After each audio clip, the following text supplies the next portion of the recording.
right now, if you had to go to the counter, the betting counter, yes, would you bet that Pods will be an all-star? I don't. I can't. And I'm not mad at Pods that his owner feels that way, but I feel like they're putting just not him, the streets are putting a target on Pods' back. Right. He's busting his ass. And that's why I was like, Steiny, you see players early come in ready in season.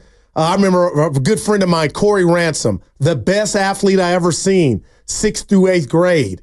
Guess what happened? Everybody caught up to him. Yeah. And it's like, I don't know, not height-wise, but can he get better and keep going? I had a guy like that, Rudy Drobnik. He was 6'3", hair under his armpits. Wow, that's it. At like 6th grade, and then that was it. Had to shave at lunchtime. But I always say this, Rudy Drobnik was a great guy. Yeah, so was Corey. That's really my nice guy. Yeah. All right, I'll start. And I'm going to set the record straight here. Let's do it. Steph Curry. Here's what I have said about Steph Curry. Wow. Early in his career, I said, I think Steph Curry. You wrote this. No. I think I've said it enough that everybody remembers. I said, you know what? Steph Curry, he would be a really good third guard off the bench. Man. See now. And he knows it. He heard that, and he brought it up when we met with him. Now we got the sound. Now here is my excuse. I wasn't wrong. He would have been a great third guard off the bench. But I don't want to speak for you. You kind of were delivering another message too. I'm not proud of that. Yeah, you were saying some other things. You know what I mean? What do you mean? Like you didn't see him getting to the heights that he's climbed. I also the two big things I said that he always remembers was he'd be a good third guard off the bench. Damn, Steiny. And that he was not a true point guard. Yeah. That's the one that he always brings up. Because back then, a tweener was bad. It was looked at as bad. Exactly. I mean, when Curry came into the league, there was no such thing as positionless basketball. They had ones who were point guards, twos who were shooting guards. And at that time, point guards were supposed to pass and run an offense. And little did I know that he would start something with these kind of guards that would have him arguably one of the best PGs ever to do it. So he's on my list. I mean, I take him over Magic. I mean, he's listed as a point guard. Magic. I think he's a guard. He plays on the ball. He plays off the ball. He can score. He can pass. He can play make. And like he opened the door for players like Shai Gilgeous-Alexander now and even Westbrook in a way. But think about all the others that fell through the cracks that didn't get that opportunity, Steiny, because they were a tweener. Yeah. It was like night-night. Exactly. I mean, the funny thing is if you really want to go back in the day with the Warriors, when they had Monte Ellis. My guy. Monte played under Don Nelson, and Don Nelson always wanted Monte to be a point guard. He wanted to bring up the ball, initiate the offense, and Monte did not like that. He just did not like that. Why do you think he didn't like? I think because he didn't know how to do what Steph did. Yeah, he wasn't a natural point guard. He was a scorer. Yeah, he was big time scorer. And I think Monte interpreted Nelson saying play point guard to don't shoot as much, which obviously wasn't a problem for Steph Curry, but there you go. Remember, we had him back on our show, and you brought up he has a relationship, and he said their wives, Aisha and his wife, are cool. Let me give you go ahead. Real quick, the other thing about Monte Ellis is the famous line, Steph Curry's first day of training camp, when he said, we can't play together. We're too small. And I said, why? And he goes, too small. Too small. The West. But you know what? He says to this day, I was right. And he might have been, because Steph didn't flourish till after Monte was gone. Monte Ellis to this day still believes that backcourt was too small to be successful. I would have loved to have seen it. Well, we saw it for a little while. Because Steph was going to be Steph. I don't care if he was on Mars. Yeah. 888-957-9570 is the number. We're revisiting some of our takes that didn't turn out so well. We're owning up to our bad takes today. And if you want to own up to your bad takes today, you can do it. 888-957-9570. We're all going to take shots at ourselves. So if you had a bad take, It's time to own up to it. And I'll tell you what, once you do it, the slate's going to be clean. No doubt about it. And I'm going to put my list to the side and call out everybody. Oh. And I was one of them. Okay. The basketball fans of the Bay Area that booed one Joe Lacob that night at the Chris Mullin retirement. How you like me now? Cool Mo D. Stein. The world booed them because of the trade and what we thought the Warriors were. And how you like me now? That's true. That's true. That's incredible. A lot of Warrior fans had a real bad take. This is crazy. On the Rick Monte Barry. Ellis trade. Think a lot about of Warrior that. fans, including Joe Lacob's now wife, Nicole. What do you mean? Joe Lacob said that after he traded Monte Ellis, who was Nicole's favorite player, she didn't talk to him for a few days. She was so mad at him. I had not heard that. Sleep on the couch type. Yeah, exactly. Let's go to our man Rich. Rich is in Fremont. He has a bad take that someone made. What's going on, Rich? What's up, fellas? Thanks for taking my call. Sure. Y'all know who pays. That's ATCO. Yes, sir. Control. Absolutely. So this is difficult for me because I'm not good at exposing myself like this. But I have to admit, my worst bad take happened when Jerry Rice got drafted by the Niners. His first 2 seasons, I thought this guy's not gonna make it. He's not a receiver, and he turned out to be the GOAT. Man. So I got egg on my face for that take, and okay, the rest of y'all calling in. Y'all better come clean too, man, because this is the day we're supposed to do it. So let's make this happen. Hey, Rich, real quick before you go, let's put the rat on the table. Brought to you by your company. Your boy had the drop C's for it.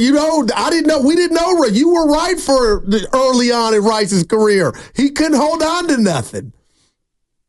And that's the reason why I didn't think he was going to be anything. I'm going to find out he ends up winning all those Super Bowls, and then he goes in the Hall of Fame. Man. I'm like, man, really? That's a good one, Rich. Thank you for being stand-up. Rich's slate is now wiped clean. There you go. Congrats. It's like, what do they call that? Expunged. Expunged. Yeah, expunged. Expunged. We're going to expunge all your bad takes as long as you own up to them today.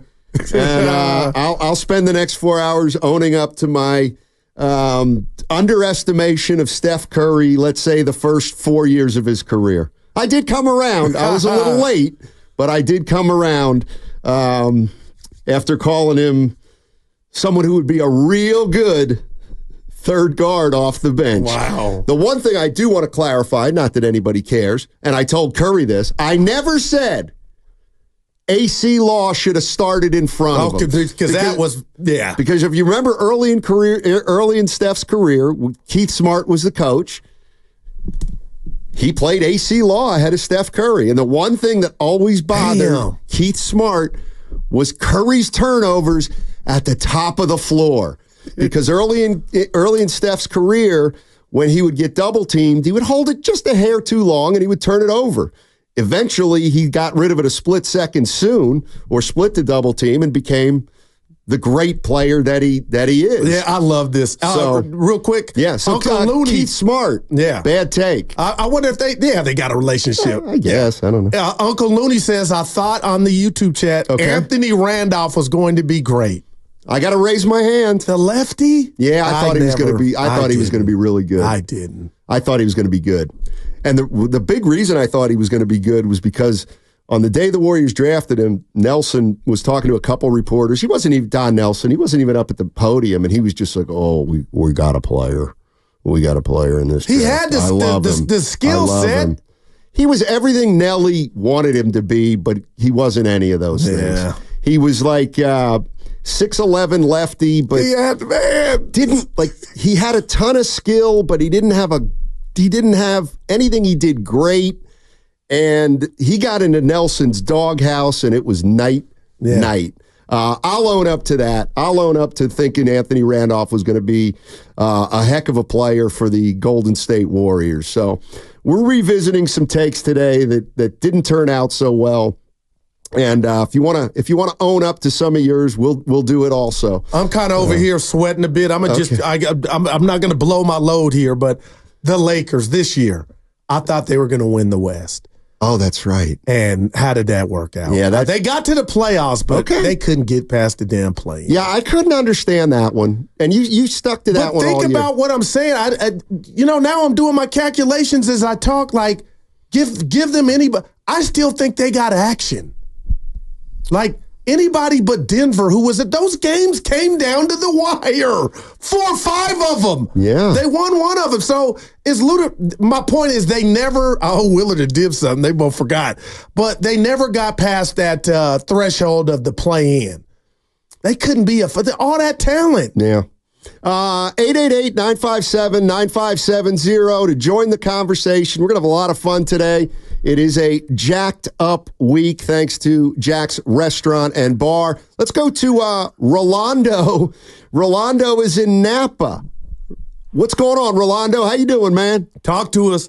Doing good, guys. I'm a big fan. I was wrong. I had a hot take and I was completely off. So I want to clear out my thoughts. Okay. And here we go. You're in the right place. When the Niners made the trade years ago for Jimmy Garoppolo and they made the trade, I was shocked and I thought, all right, maybe, just maybe, if we're trading for the hoodie for this quarterback named Jimmy Garoppolo, maybe we got something. And after he came over, I forget, how many games did he win? You guys remember? Was it 5 in a row? Yeah, 5 in a row. 5 in a row. He's just chucking it to Trent Taylor. He was chucking all lower plays. I said to myself, just maybe, Rolando, we got a franchise quarterback. I have to admit that. Right. I was completely wrong about that. All right. Don't you feel better, though?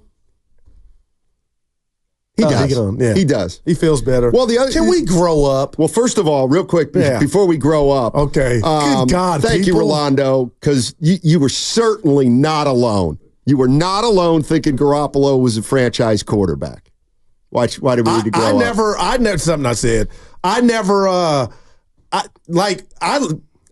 bought into Garoppolo mania for those 5 games. Well, when did you? Well, after he'd won a couple, and then I was at a bar in Sac, remember, and I went to, you guys are on my timeline like mosquitoes. I gave him his credit, but. Oh, that's right. Yeah, when it was all said and done, I think people that were anti-Jimmy kind of get the win. Yeah, Kyle was a big part of. Yeah. I think I think that's fair. Yeah. This from the 831. This is from T-Dog. T-Dog. My bad take. Eric Paschal will be a key player for the Warriors going forward. I think we're with them. You don't want to admit it, I wasn't. I was not. But we did a show starting I made a lot about of mistakes. the 6th man of the year. I've made a lot of mistakes. He could be the 6th man of the year. Well, he was all rookie team. Did he eat his way out the league? Because he always had a big butt, but he got heavy. He just never. He balled on the bad team. That's exactly. What it was. But the Villanova connection. Steiny, he was shooting and back you down. Yeah, he was. He gone. This from the. Oh boy, I forgot about this. Well, we don't know if this was the worst take of all time, although it could be. Oh, whoa! That you could score off Jordan Bell.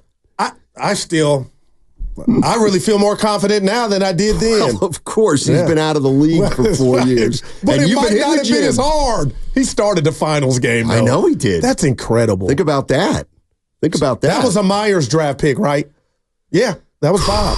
Who are we talking about, Jordan Bell? Jordan Bell. Yeah, absolutely. But that was when they were winning and you're picking much, it's not much to pick from. Yeah. I'll tell you one that and Shasky brought it up in the crossover. Uh-oh. And I was absolutely, positively on the Colin Kaepernick bandwagon. I don't think that's a nail. I think politics took him out, man. Well, the league caught up with him a little bit, but Steiny, that man was, kissing the biceps, running in the front in Lambeau Field in the playoffs. It's a bad take if you thought he was going to the Hall of Fame, and I did. I thought he. But what really stopped him? Politics. No. You really thought the league caught up to him? Yeah, I think it was a lot of different things. But that was the big one to me, the politics, man. I was at the game against the Packers in the playoffs when he ran for 181 and threw for 220. One of the greatest games I've ever seen. Something. And I remember watching that thinking, this is the greatest quarterback performance I've ever seen. You can't take that from him. No, and he went to a Super Bowl and brought him back. Yeah. See, I guess, so you think talent is why he's gone. That's I think what talent was bothers part me. of it. We got robbed of seeing if he could make the adjustment to the adjustment. And that's why I love Harbaugh so much, Donnie. He propelled them to that. He had the guts to say, Alex, go sit down. I got something more dynamic. And boy, was it. Yeah, So you call it insanity then? Yeah, I seem to remember that, yes, he was spectacular at the start of his career. Man. But then I remember us talking about, well, he's a one-read guy. He's a one-read guy. Remember they beat Atlanta? I think, yeah, you were down there at, what's the casino? Casino Matrix in San Jose. The station was under different ownership. And we all went down there to watch the NFC Championship game. And the Niners were down to Atlanta. And they came back and won, and that was Cap. You don't remember that? I don't Casino remember Matrix, that. Dibs. Are you sure it wasn't a bar down there? Yeah, it is. It was a casino bar, and they had the station down there. Huh. It was a different roster, but Dibs was down there, and some of your old. Maybe you had got fired. Yeah, I may have been fired at that point. So that's a bad take saying I was there. No, I might have been there. I tend to forget stuff. You don't remember Casino Matrix? It was a restaurant casino, and they had us watching the championship game. And Atlanta had them down, and they came back. Vague recollection. All right. 510, Ike Diagu was going to be an all-star. That one hurts. Where did you get that from? Well, I'll tell you exactly. I can go back. I can go back and do it. I will do it. I thought Ike Diagu was going to be really good too, because he was a great low post player in college. He made foul shots. This is the NBA, though, Steiny. He was undersized a little bit, but let me take you back to his rookie year. Ike Diagu, rookie year, Golden State Warriors. 2 days before Christmas, his rookie year, Ike Diagu scored 27 points against the Detroit Pistons, and he went 13 for 15 from the floor. On a bad team, so it had Pascal vibes. I never looked at him like he was special. Still 13 for 15. Well, I'll take that. Boy. Not like your dude Sarr that people are saying you were bad on that. He went 0 for 15 in Summer League. Oh, but he got 15 shots off. No, what you hadn't thought of that. Yeah. No, I think of that when you say it.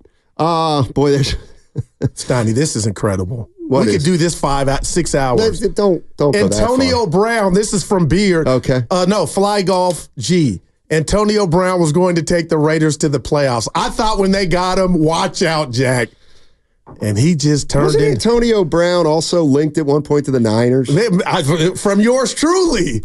Pull the trigger. Yeah. I think Monte was on board too. No. All right.